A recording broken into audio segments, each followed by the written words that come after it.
Tuesday, people who live in the village of Depew will head to the polls to make a very important decision. They must decide whether or not to dissolve into Lancaster and Cheektowaga.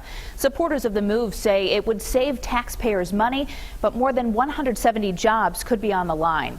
We get more now from 7 Eyewitness News reporter Justin Moore. It's quickly becoming the most controversial issue in the village of Depew. Neighbors fighting over whether Depew should remain a village or merge into the towns of Lancaster and Cheektowaga. We have some of the highest property taxes in western New York.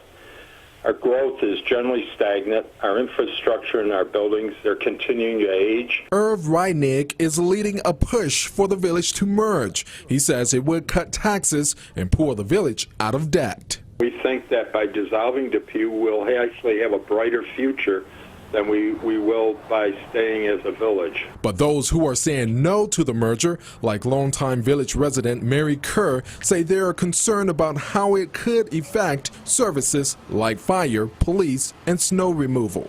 If a person's having a heart attack, a stroke, or they're drowning, or there's a fire, or somebody's breaking in to your home, do you want to wait an extra minute or two, or maybe 5 minutes for someone to come and rescue you? The Village of Depew Public Works Director fears he and his 21 employees could also lose their jobs. We don't feel that it's right. I think there's been a lot of misinformation, a lot of promises already made to people that they're going to save money, they're going to get the same services that they are receiving. Voters here in Depew will go to the polls on Tuesday to vote yes or no for this referendum. If it passes, those who are against it will have 45 days to come up with a petition signed by at least 25% of the voters here in Depew in order to have a second vote.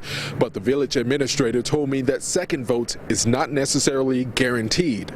In Depew, Justin Moore, 7 Eyewitness News.